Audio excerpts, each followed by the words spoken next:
पैसे ये लगे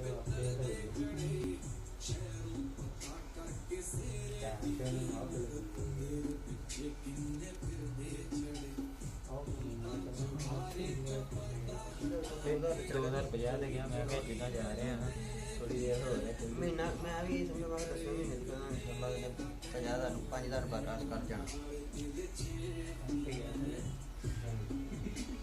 अच्छा आप लोगों का नुकसान नहीं होने देगा बंदाई को ये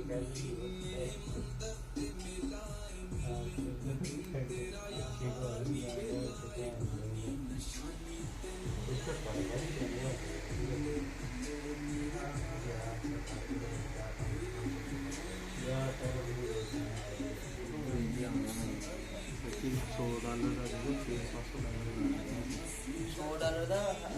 ਜਿਹੜਾ 1 ਕਰੋੜ ਤੇ 13 ਲੱਖ ਸੀ ਮੇਰੇ ਉਹ ਚ ਸਿੱਟ ਗਈ ਉਹਦੇ